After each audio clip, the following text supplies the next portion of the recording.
and that leadership. We have things to do here in the state, and I think we are ready to take advantage of the challenges and opportunities before us.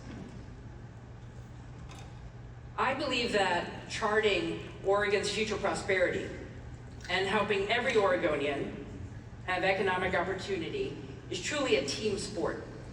Big aspirations and big strategies require everyone to be bought in and engaged. I am incredibly proud to be your governor, and I'm proud to be the captain of Team Oregon. And my friends, we have work to do together for the state that we love. We have the opportunity to enter a decade of extraordinary economic growth and greater affordability if we put the right partnerships, policies, and strategies in place now. That means being honest about where we stand today. We must address our economic headwinds, sluggish job growth, elevated unemployment, and declining population trends. Some of our homegrown businesses have left, and bureaucratic red tape blocks critical investments. And we have a federal government increasing the cost of common goods through unpredictable tariffs, which places a particular burden on Oregon's trade-dependent economy. These headwinds, felt across the country, have really kicked up hard over the last 11 months under the Trump administration. Oregon cannot afford to be complacent. When the stakes are high, we must act with intentionality. Since taking office, I have focused on putting the essential pieces in place to address some of our long-entrenched challenges: homelessness, housing, education, mental health, and addiction care. Working closely with our leaders in the legislature and with many of you in this room, we have successfully advanced critical policies and investments that are and will continue to bear fruit for our state. Through my homelessness emergency order, working with partners across our state, we have established a statewide shelter system with the goal of providing the stability needed to transition people from the streets into housing. We are lowering the rate of unsheltered homelessness and have prevented thousands from becoming homeless in the first place. We have unlocked over 50,000 new housing units since I took office, with more than 200,000 additional housing units being planned through new land use and zoning changes. We have followed, for our schools, the clear research to retool our schools and teach our youngest learners to read.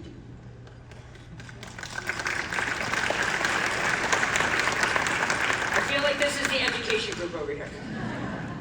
We have banned cell phones in our classrooms so kids can stay connected and engaged. And we have reset how we will work with school districts, our school districts, to hold them accountable for the best student outcomes across our state.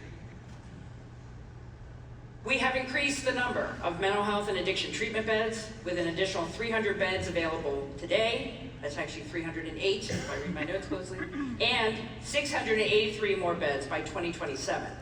And we are tackling the historic workforce shortage in our behavioral health world. Oregon now has to focus on the seamless, continuous execution of these policies and investments. We are in the process of continuous performance improvement across our state. We're making real progress on these core issues, each of them vital to Oregon's livability and well-being.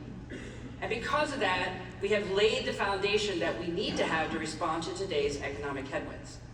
That's why I unveiled the Prosperity Roadmap last week, along Oregon's innovators and entrepreneurs. The Prosperity Roadmap is designed to harness Oregon's strengths and talents, such as promoting Oregon's lower cost West Coast location with direct access to the Pacific Rim, and strengthening Oregon's appeal as a hub for advanced manufacturing, clean energy, and global trade.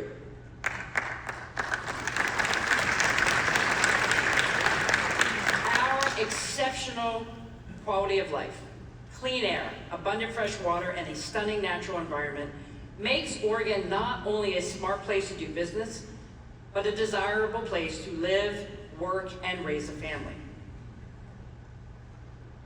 We're all here today because we care about Oregon. This event was established on the cliff of a recession 23 years ago. Since then, we have faced almost every kind of economic, social, and environmental challenge. We are resilient, and how Oregon steps up to a challenge is our unique secret sauce. Few examples illustrate this more clearly than what we witnessed this fall. Sometimes it takes an outside force to remind us of who we are and who we are not. When Portland was confronted with the threat of an unnecessary and unwanted military intervention by the Trump administration, Oregonians rediscovered their pride in their city of Portland and made a point of sharing it with the world. For several weeks, you couldn't glance at your phone without seeing a spontaneous outpouring of love for Portland, from everyday folks to journalists, businesses, and elected leaders alike, sharing images and stories of our largest and this vibrant city. The clear message in the form of thousands of images and videos was unmistakable. No one defines who we are except us. And that is a very important thing to remember.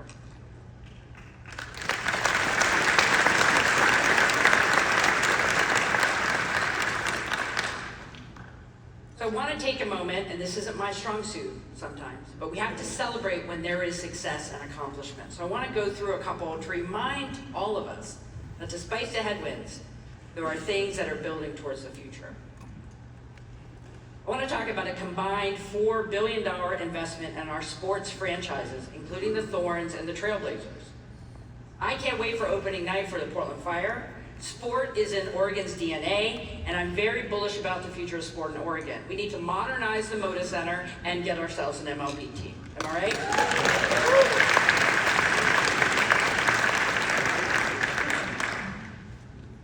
We have seen a record-breaking $2 billion investment from Phil and Penny Knight in the Knight Cancer Center at OHSU, telling the world that Oregon is a place where extraordinary people are going to make extraordinary things happen. OHSU and Portland are going to change how cancer care is delivered in this country, and we are going to continue to grow to be a place of excellence and innovation in the life sciences sector. Thank you, Phil and Penny Knight.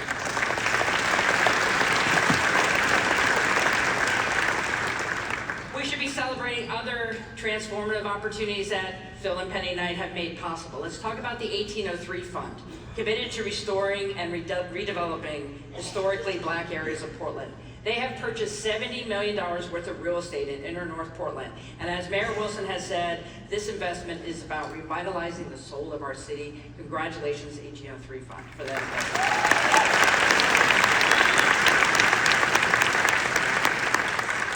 Probably a few folks in this room were with us a couple weeks ago when we celebrated the completion of the new Rothko wing at the Portland Art Museum, one of the largest arts and cultural capital projects in Oregon's history. It's a testament about what is possible for the arts in our state. Thank you very much, Portland Art Museum. The state has continued to be a partner not only in Portland, but around the state in particular investments. And I want to talk about the $10 million that is now going to the James Beard Public Market, a strategic investment that will create local jobs and help revitalize Portland's downtown. And shout out to the Food Forward folks. Food is our place to the future, right? So congratulations on the James Beard folks. These times also demand some new ideas, and I want to do a shout out to the work that's been done locally to waive system development charges to fast track the development of 5,000 new housing units in the city of Portland. And I want to thank the mayor and the city council here for making that happen. We have to say we're open for business, and we need to do more creative things like waiving SDC charges. Timberland, thank you. Timberlab, if all of you know who Timberlab is, they're doing cross-laminated timber manufacturing. They have acquired land and are investing in Millersburg down in the valley, $141 million to build a 185,000 square foot cross-laminated timber manufacturing facility. That's amazing investment. And just last week, I was at Lamb Research, where they have invested $65 million in an expansion, creating space for up to 700 employees to continue to build and sustain the Silicon Forest here in Oregon. Thank you, Lamb Research. I know it seems a long, I had to make this a little shorter, but there's a couple more to go. Hazelnut growers. Hazelnut Growers of Oregon purchased and installed new production equipment at its Donald, Oregon facility. The project will lead to the creation of 60 jobs, and this investment has drawn the attention of Ferrero, the industry's biggest customer, who buys over 35% of the total world supply of hazelnuts. And they are now looking a lot harder at what we can do in the Willamette Valley with our hazelnuts. So congratulations to the hazelnut growers. And again, there are many things. I want to end with one over in Northeast Oregon. Karen Springs Mills. They produce premium stone milled flour. They are planning for a mill site on the Umatilla Indian Reservation near Pendleton. This plan includes the annual purchase of 1.8 million bushels of wheat per year from our growers for a total investment of $40 million and nearly 20 new jobs. That is investment. That is what is happening across our state.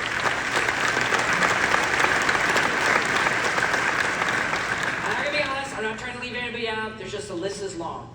Sure, there are challenges, but there have been accomplishments. We are a leader in metals fabrication and transportation equipment manufacturing. We are leaders in the food and beverage industry, our ag products, our timber products, our semiconductor products.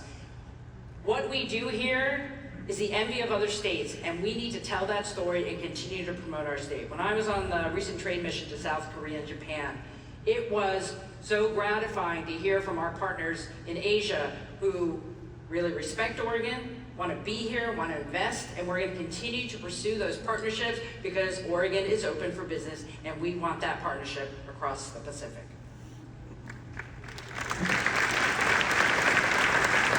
All of these hard-won achievements, and some of them are complete and some of them are in process, and there are more coming that you can't talk about because you have to wait till they're publicly announced, are exactly why we must come together to keep building momentum for economic prosperity across our state. These accomplishments show that we have a strong foundation to build on and reflect the vitality and resilience that define Oregon's communities. So why the Prosperity Roadmap last week? We have to have goals, we have to be intentional. There are 3 clear goals in that roadmap. And that roadmap came about from talking to more than 350 businesses and looking at what business associations were saying and listening to the economic researchers. We have to focus our conversation, and I would hope that everyone in this room will help us carry that roadmap forward so we can see the results that we need. And I think you could all agree on the top 3 goals that are there. We have to accelerate Oregon's economic growth. We have to restore our GDP to past levels. I want to outpace the national average, moving from the 1.7% we're at to 2.2%, which could increase state general fund resources by more than $4 billion through the 29-31 biennium. This is economic activity that allows us to do what we need to do to take care of our state. We need to do that. Goal number 2, we just need more living wage jobs and we need them now. We need to move from rank 23 in the CNBC workforce rank into the top 10 states in the country. That is a core indicator of economic health, and we're going to get there together. And goal number 3, we have to grow and retain our Oregon businesses. Let's move from number 39 in the CNBC top states for business overall rank into the top 10 states nationally. Look, if Oregon can win a national championship, which they can, we can move these numbers. Am I right?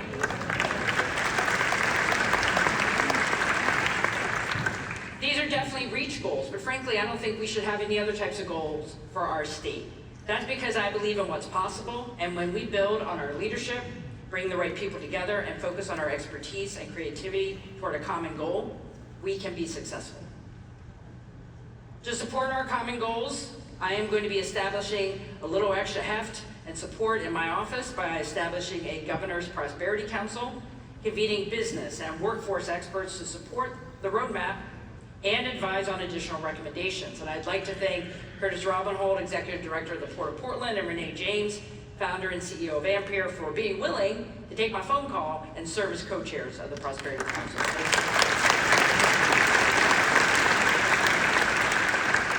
I will also be naming a Chief Prosperity Officer in my office to help turn this roadmap into action and to serve as that central point of contact for businesses and community leaders across the state. Working with the council, my prosperity officer will develop recommendations to create jobs and grow our GDP, including work coming up in the 26th session and the 27th legislative session, because we need to have specific actions that we can take. I want to also underscore the importance of the workforce in this conversation. This isn't just about being open for business. It is about the people who are going to do and are doing the work in our state. We have incredible, amazing talent in Oregon, and we have to keep focused on encouraging their training and inspiring that talent so businesses can grow. And just so you know, my plan by the end of the year is to announce that Chief Prosperity Officer and the members of the council, so stay tuned for those announcements. And for the upcoming legislative session, I'm going to introduce a bill that will jumpstart the roadmap.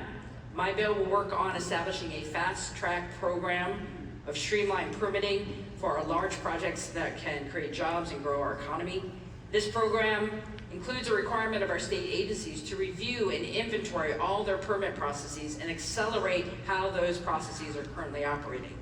And I also want to advocate for modernizing some of our economic development tools like enterprise zones and push the legislature, even in these challenging times, to dedicate one-time funding for industrial site readiness, which we need. And within state government, we have to continue to continuously improve what we're doing. So I'll be directing Business Oregon to create a comprehensive economic development strategy. I'm going to launch a global trade desk to focus on foreign trade and investment opportunities. And I'm directing all state agencies to be thinking and prioritizing economic development in their day-to-day work. These strategies are just the beginning. And just as we relied in my office on creative, ambitious leaders and everyday Oregonians to come together and put a prosperity roadmap together, I am counting on Oregonians in this room and across our state to help get it done. Because when we come together, when we work together, when we aspire together, we can make change and make things better. And that is the possibility that is ahead of us. So I have one final reflection before I close. One of the things that I've always appreciated about this summit and the Oregon Business Council is the focus on education. I'm going to continue to fight hard to have the strongest possible K-12 system that we can have and find sustainable ways to strengthen post-secondary education to meet our workforce needs. But I also know that we need to dig deeper for early childhood education.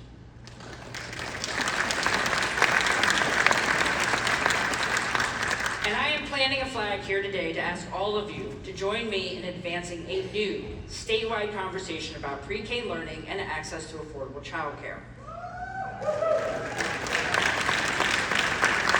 We simply cannot talk about the need for future educational success for our children or the needs of our working families without talking seriously about early childhood education. Oregon can be a leader on this issue, and I look forward to having that conversation with all of you in the months ahead.